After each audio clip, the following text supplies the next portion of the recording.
Now we'll take a look at how Junos handles routing protocols. Unlike iOS, which was written to handle many different protocols, Juniper's Junos software was written to support IP from the beginning. Therefore, many of Cisco's show IP commands can be performed in the Junos software by simply leaving off the IP keyword. For example, show IP route becomes show route. Show IP BGP summary becomes show BGP summary. Show IP BGP neighbor becomes show BGP neighbor. Show IP OSPF becomes show OSPF.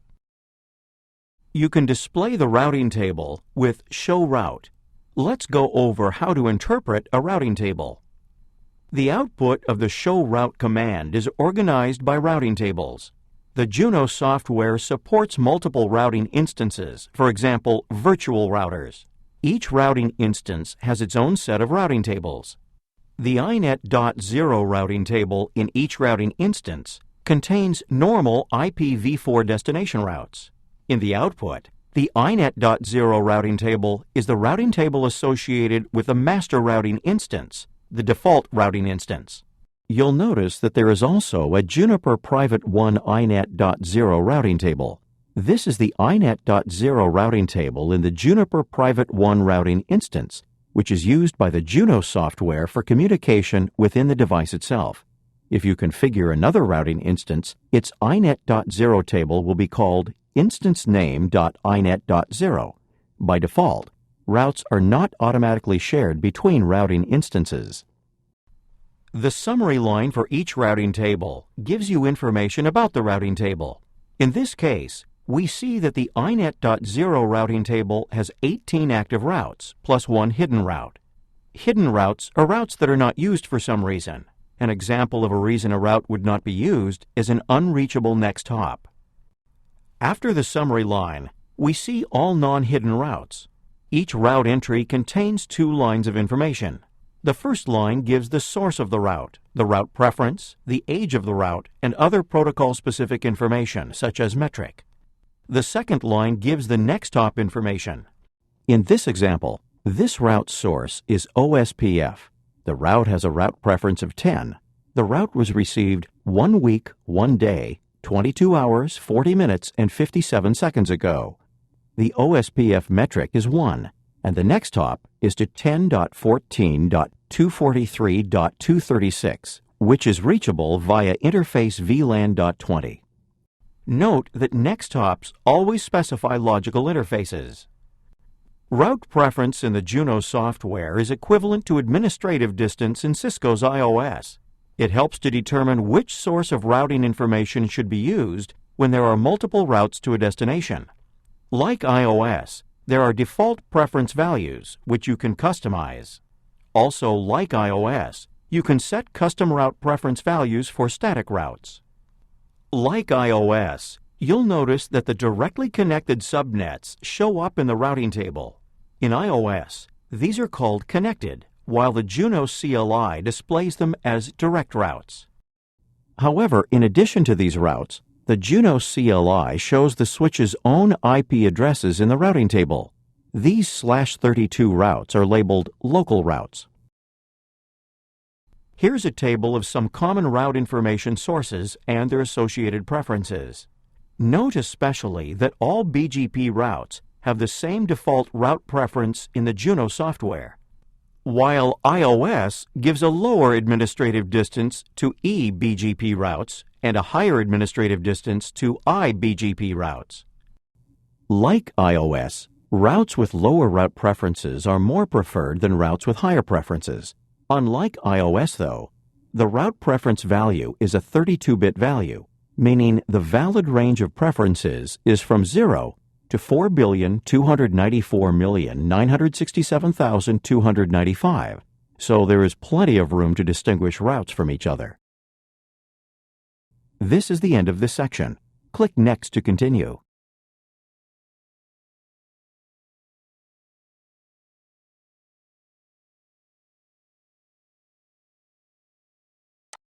As we mentioned earlier, there might be routes that are not installed in the routing table because of some kind of problem. You can view these hidden routes to determine why they're not being used. You can also view extensive information about the hidden routes. The inactive reason will let you know why the route is not being used. In this case, you can see that the route is unused because the path is unusable. In particular, there's no route to the next hop other than the default route. Because this route itself is the default route, if it were active, it would have no more specific route to use to get to the destination.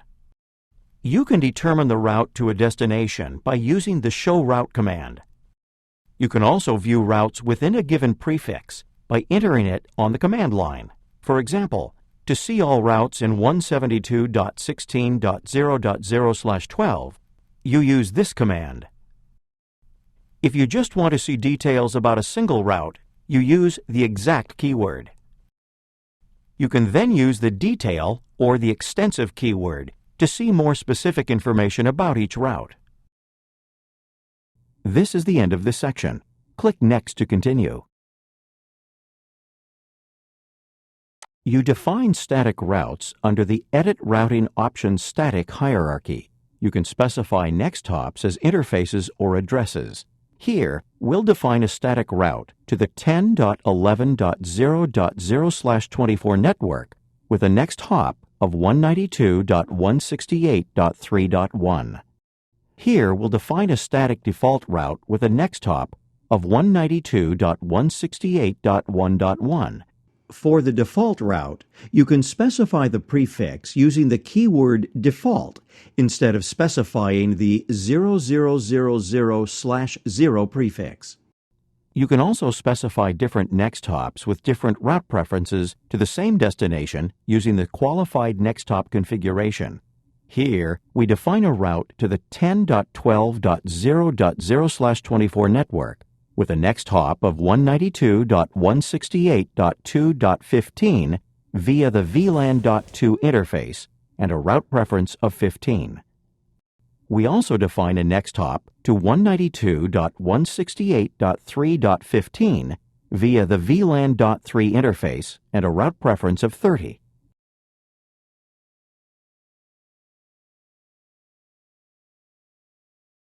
This is the end of this section.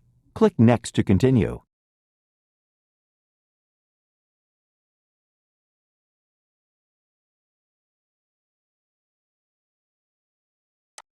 Now let's take a look at OSPF.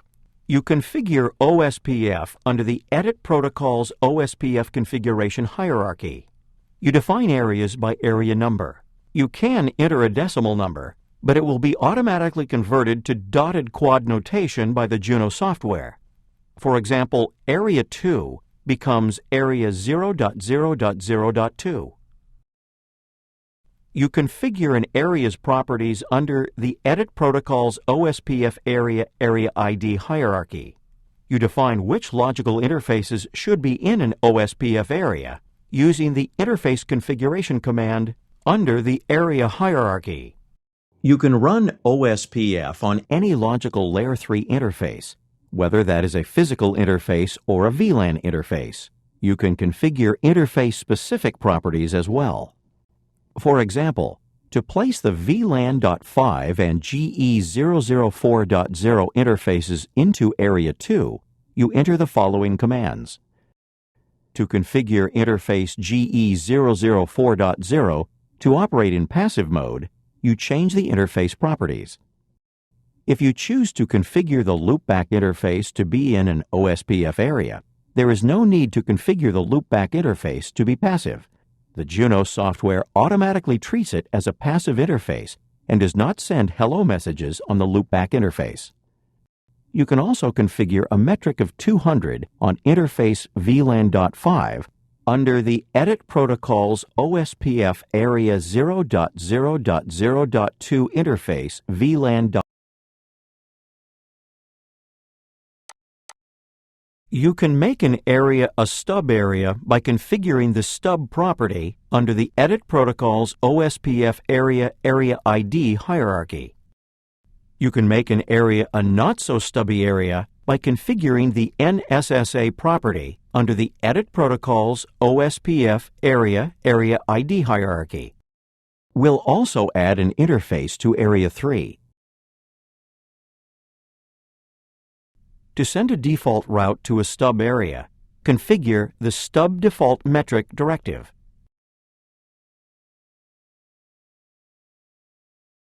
To send a default route to a not-so-stubby area, use the NSSA Default LSA Default Metric configuration statement.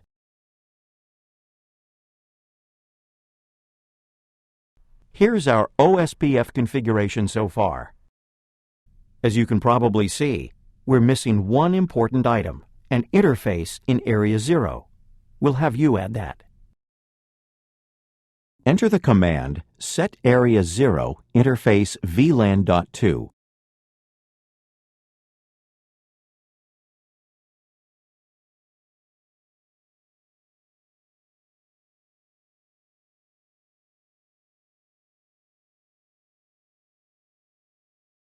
The default behavior is for the software to not export, or redistribute as Cisco iOS calls it, additional routes from the routing table into OSPF. To inject additional routes into OSPF, you can define an export policy or an export policy chain at the Edit Protocols OSPF hierarchy. Junos routing policy can seem complex at first, however, it is very powerful and flexible. While we don't cover routing policy in detail in this training course, we do give a brief example. The policy shown on screen specifies that the software should inject all static routes from the 192.168.0.0/16 network into OSPF and send them with an external Type 2 metric of 100. Here we apply the policy. As you can see, there was no need to configure the software to redistribute subnets, as you might have to do on Cisco iOS. Now the software will export any active route from the routing table that matches the configured policy. This is the end of this section. Click Next when you're ready to continue.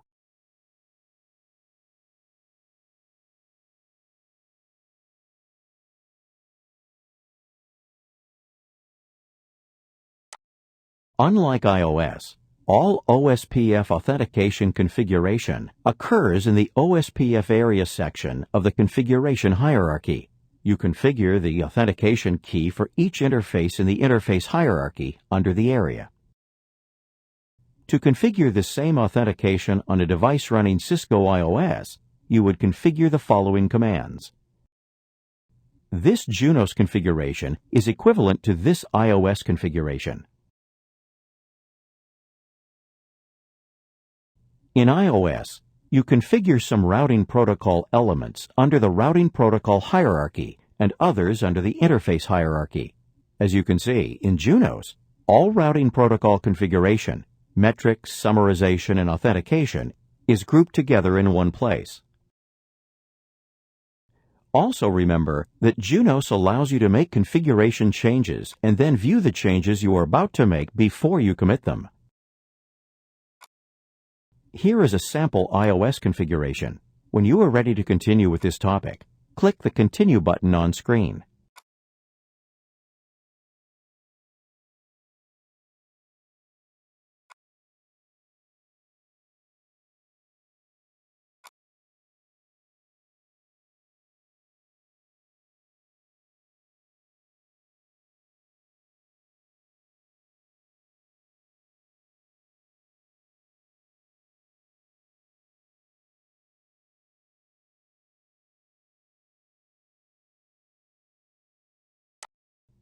Now, to see an equivalent Junos configuration, type the command show pipe no more.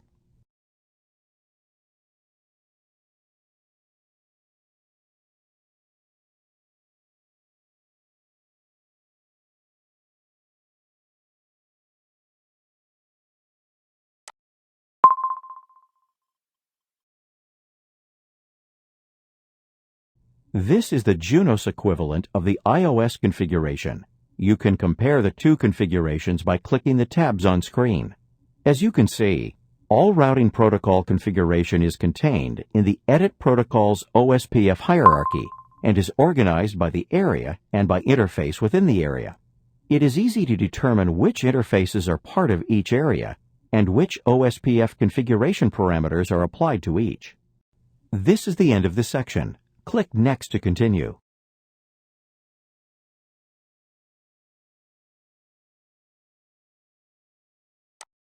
Many of the same Cisco commands to which you are accustomed will work in the Junos software if you remove the IP keyword from them. For example, to see the OSPF database, the iOS command is show IP OSPF database. The Junos equivalent is show OSPF database. Type in the show OSPF database command now.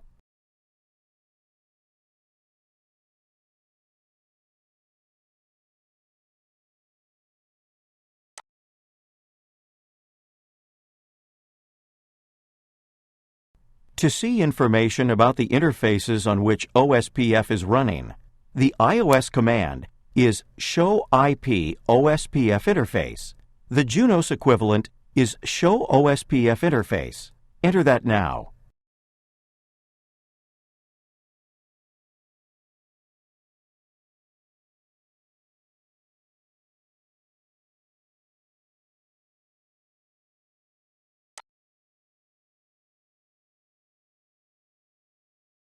To see more detail on the interface, enter the command show OSPF interface VLAN.2 extensive.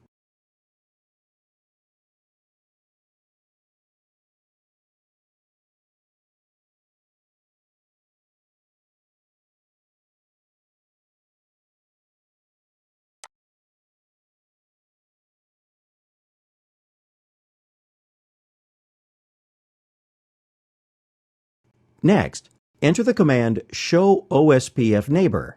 This will give you information about OSPF neighbors and is equivalent to the iOS command show IP OSPF neighbor.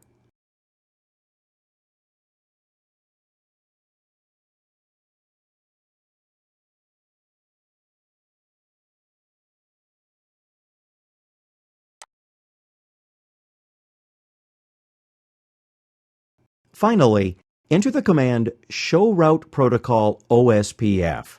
This will show you what routes were learned from OSPF. And Junos also supports the Bidirectional Forwarding Detection Protocol, or BFD, virtual links, and many other configuration directives that we simply don't have time to cover here. We encourage you to explore these on your own. You'll find that they're all convenient to configure, right where you'd expect. Parameters that affect all OSPF areas are at the Edit Protocol's OSPF hierarchy. Parameters that affect all neighbors within an area are at the Edit Protocol's OSPF area ID hierarchy, while all interface-specific configuration is configured under the Edit Protocol's OSPF area ID interface name hierarchy. The on-screen example demonstrates some of these features. This is the end of this section. Click Next to continue.